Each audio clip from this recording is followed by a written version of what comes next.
watching the station covering all of the DMV. This is DC News Now.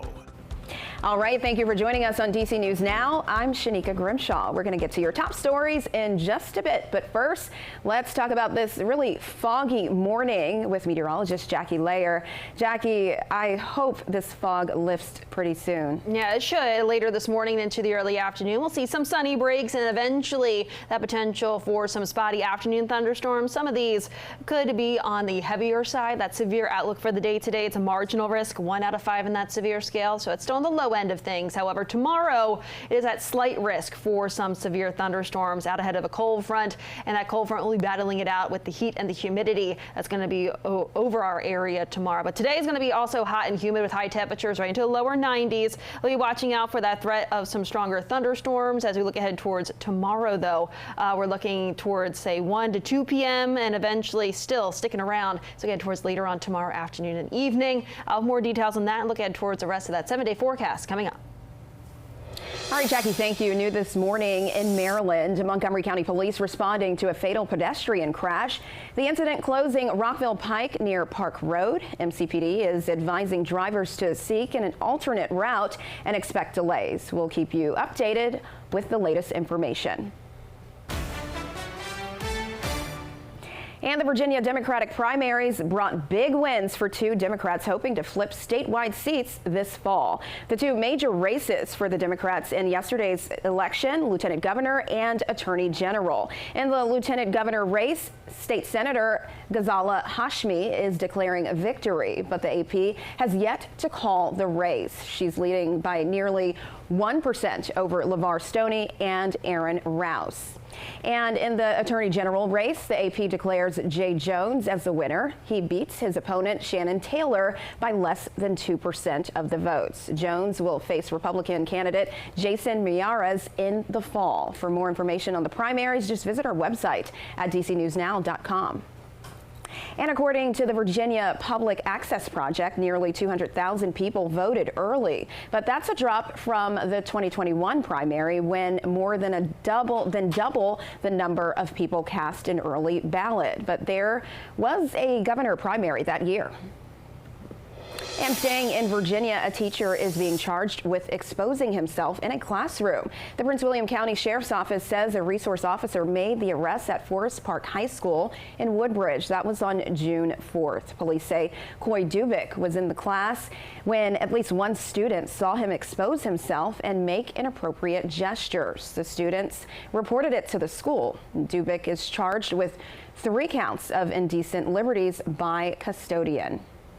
And developing now, a family is suing a public Catholic school in D.C. alleging the student was subjected to racial and disability-based harassment. The lawsuit says St. Anselm's Abbey School student was harassed because he was black and has autism. The suit says students called him multiple slurs, physically assaulted him, and said he was threatened. It alleges the school did not address the acts and instead suspended and barred him from re-enrolling for following the school year. Now, we reached out to the school for comment and we have not yet heard back.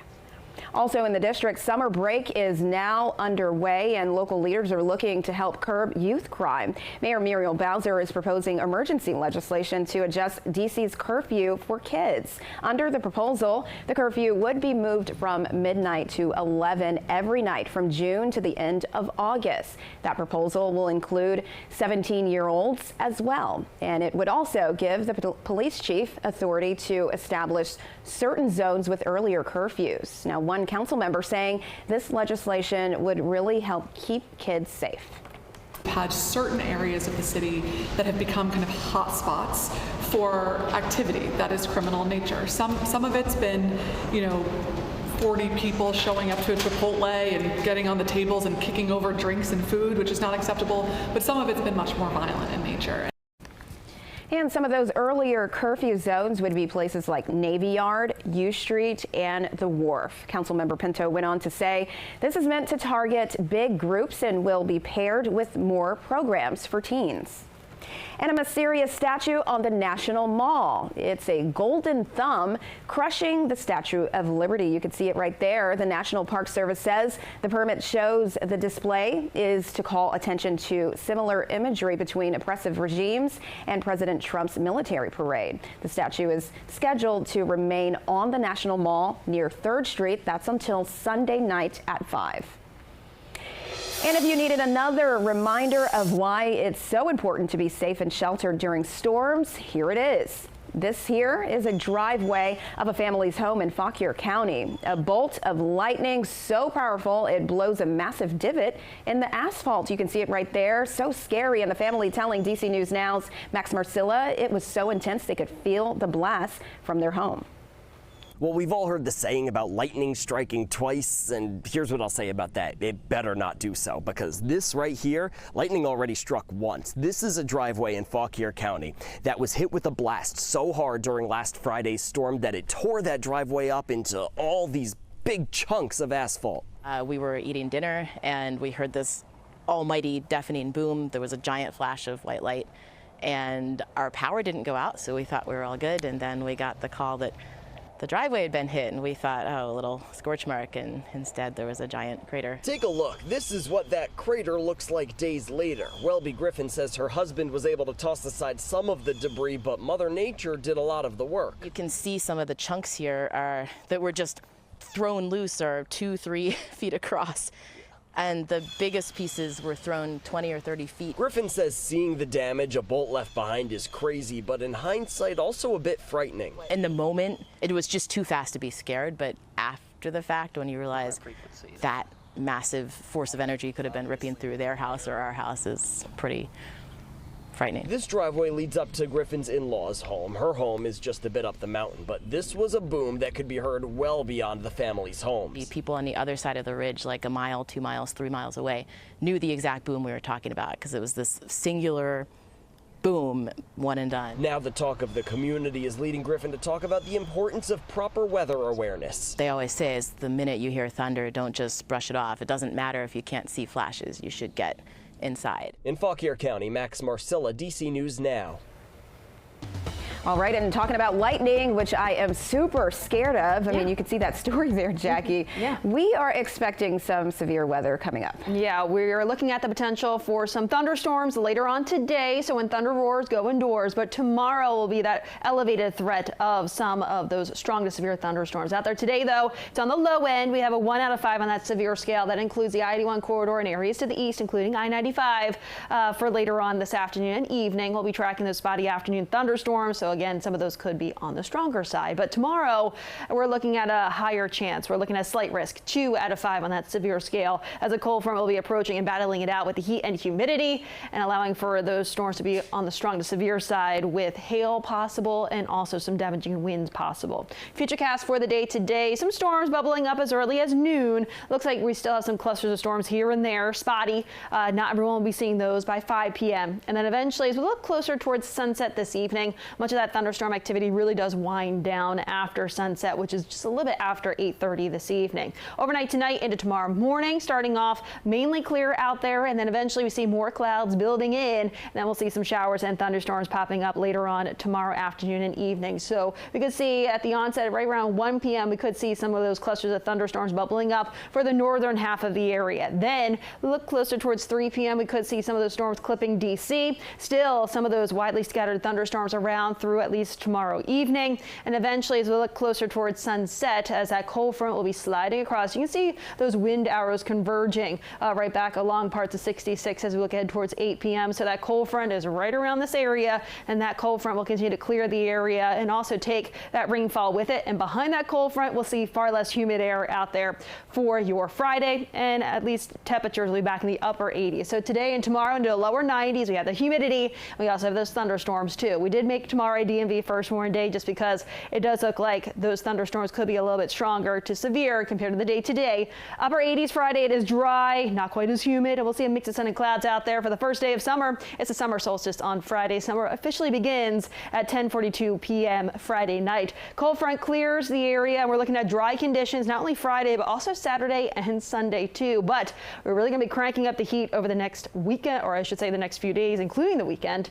And then as we get to the start of that next work week, we're talking high temperatures into the upper 90s. And not only that, we're also going to be tracking that humidity too. So it's going to feel like we're into the triple digits as we start off that next work week. So I hope you're ready. Hope you're staying cool, staying hydrated, especially over the next 2 days, today and tomorrow. But then certainly as we start off that next work week. We need to drink lots of water. All right, Jackie, thank you. Well, when school is out, the grocery list automatically gets longer. Now consider you're a family with 10 children. DC News Now's Haley Mylon has advice from this Northern Virginia mom who knows a thing or two about stretching your dollar. I am a mom of 10 kids, ages 21 to 6, and I am the camp counselor. I am the camp director for the summer. I'm the camp chef. I'm the chauffeur, I'm the bus driver. Jane Brasso, a Chantilly mom of 10, shares a painful parenthood truth. Summer break is not a break for parents. The best way I can describe having a large family is it's like hosting a birthday party every day, and the guests never leave. And meal planning is a big chunk of that work. Her weekly grocery bill? $500 to $600 a week. Impressive, considering she's feeding a dozen people. She's got her surefire staples that are a hit with everyone. It just doesn't make sense to make something that is gourmet or fancy that they're not going to eat. So there's like 6 or 7 meals that we're rotating. It starts with taking inventory. I make sure that I clean out the refrigerator, that I check my pantry so that I'm not double buying things. She'll make some swaps to save. One night we have Mexican. Now that could be tacos, that could be chicken, that could be pork, whatever is the best price that week. Sticking to one big shop a week at Wegmans, and then hitting Lidl or Aldi later in the week to grab more fruit. I'll go in with like $30 in cash, and that's the amount of fruit that I'll get. She keeps the cooking as simple as possible, opting for one-sheet recipes. Chicken drumsticks are my unsung hero of budget-friendly meals because you can get a large family pack for like $6. A big hit? Weekly breakfast for dinner night. You can switch it out. Like it can be pancakes one week. It can be French toast another week. It can be waffles. So that's kind of fun. Considering the cost of groceries, I think you're spending more without a plan. In Fairfax County, Haley Mylon, DC News Now. All right, happening now, Metro making temporary changes for bus routes in Prince George's County. That's for the Kendrick Lamar and SZA concert happening tonight. That concert is at Northwest Stadium in Landover starting at 7. Some detours are in effect this morning, including the F14 toward New Carrollton and Naylor Road. Also, other bus routes like L2 toward downtown Largo and A12 toward Addison Road will start at 5:30. All detours will end at midnight. And happening tonight, the first game in D.C. for the Club World Cup. The game will be played at Audi Field, and there'll be a few road closures for it. First Street and S Street outside of the stadium will be closed until June 28th. Multiple streets are not allowing parking either. Tonight's game will be at 9 p.m. at Audi Field. And in Virginia, the town of Dumfries is unfortunately canceling their Juneteenth celebrations. They say this is due to bad weather expected tomorrow. Organizers say the cancellation for the event is for the safety of everyone involved. There's no word on if Juneteenth celebrations will be rescheduled. And looking ahead to this weekend, Montgomery County is hosting a Juneteenth celebration in Germantown.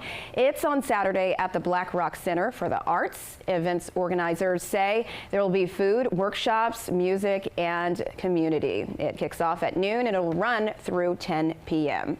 And staying in Maryland, the National Harbor in Prince George's County, they're hosting plenty of festivities for tomorrow's holiday. The day starts at 11 with a Black-owned marketplace. There will be activities for the whole family.